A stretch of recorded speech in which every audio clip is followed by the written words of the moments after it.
Баршаңызға қайырлы күн. Бүгін сіздермен құдық құрағын құрайтын боламыз. Алдымен лайк басып, тіркеліп кетіңіздер.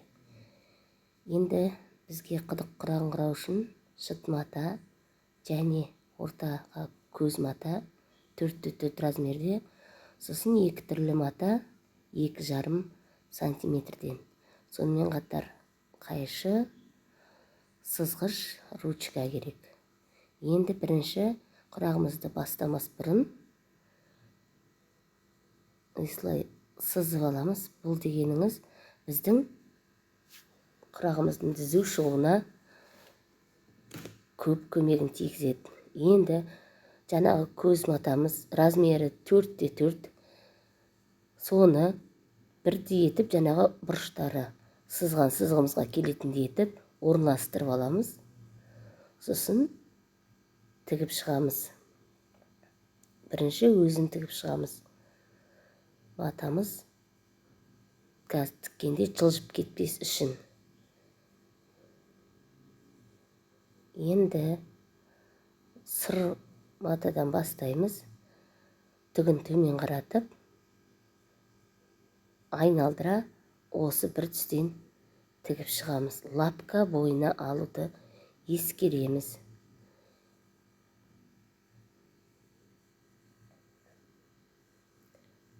Бірден қиып отырамын. Келесі осы сырды 4 жағына да тігіп өтеміз. Мен сыр мата мен көк түсті мата таңдап алдым.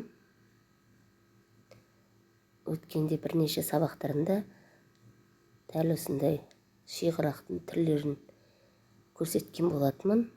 Алдағы уақытта сол құрақтарымның басын біріктіріп,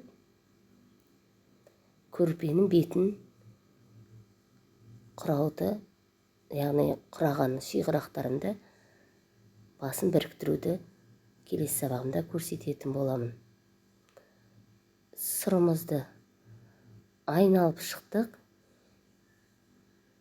Шетін қиып аламыз. Мінекей жазған кезде ана бұрыштары сызыққа келіп отыру керек, оны ескеріп отырамыз. Келесі көк матаны біткен жерімізден әрі қарай лапка бойына асырмаймыз. Лапканың бойымен жүріп отырсақ, және де ең бастысы ортадағы матамыз размері 4x4, яғни сіздің қалауыңызша енді қандай размер аласыз, сол нақты өлшемде болғаны дұрыс. Бәр жақ қабырғасы бірдей болған. Сонда құрағыңыз түзу әрі әдемі болып шығады.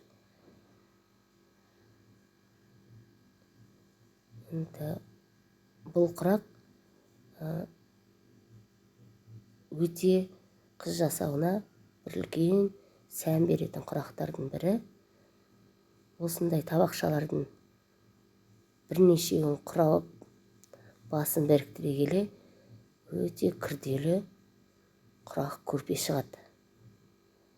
Бұндай шиғырақты тігу үшін сабырлық керек, шыдамдылық керек және төзім керек.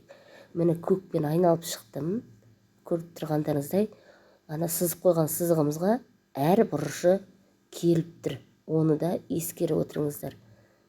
Демек, бұрышқа ұшы келіп тұрса, сіз түзу құрап жатсыз деген сөз. Егер бұрышты ашқан кезде, яғни осы бір түсті 4 бұрышын айналып өтем ғой, осыны сырмен сөйтіп ашып көресіздер. Ашқан кезде бәрі бірдей жаңағы сызық бойына ұштары түспесе, демек сіз бір жерден шатастыңыз. Негізі алғашқы кезде шатасу, қисық түсу деген болады. Біртін үйренесіздер. Негізі шама келгенше сөгіп қайта тігіп шығуға ерінбеңіздер. Сонда ғана құрақтарыңыз соңыра келе әдемі түседі, және де түзу болып шыққаннан кейін бастарын біріктірген кезде өте оңай бір-біріне түсе қалады. Енді жаңағы қисық болып кеткеннен кейін ол кішкене қиындық туғызады. Мінекей. Демек біздің құрағымыз түзу шығып жатыр деген сөз. Ары қарай дәл солай көкті тағып жүріп өтем. Қарап тұрғандарыңыздай біздің құдығымыз шығып келе жатыр, иә? Мінекей.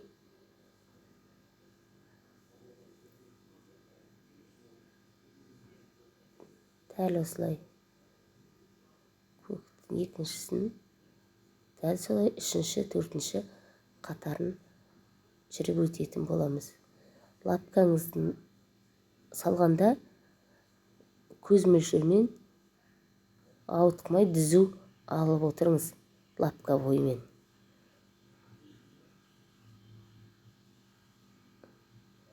Әрі оңай, әрі әдемі түсетін құрақтардың бірі.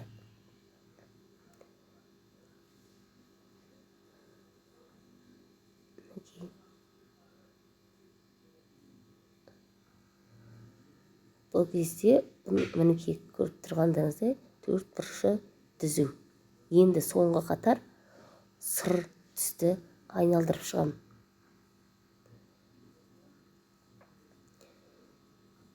Енді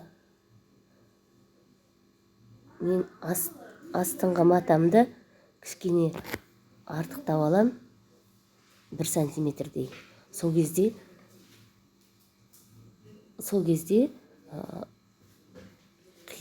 соңын аяқтаған кезде ыңғайлы. Яғни ұшпа ұш келмейді. Бұл құрақты құраған кезде сіздің машинадағы жібіңіздің мата түстес болуы міндетті емес. Өйткені көріп тұрғандарыңыздай тіке келе ол жіптің бәрі матаның астында қалып қалады. Сондықтан да ол маңызды емес. Енді мінекей біздің құдық құрағымыздың соңғы қатарына да келдік. Енді біз айналдыра шет-шетін тігіп шығамыз. Сосын артық матамызды қиып шығамыз. Алдағы уақытта мен тағы да осы құраған құрақтардың басын біріктіретін сабағымды көрсететін боламын. Сондықтан да үнемі сабағымды жіберіп алмай қатысып отырыңыздар. Жіберіп алмас үшін маған лайк басып, комментарий жазып, подписаться бөлімін басып отырыңыздар.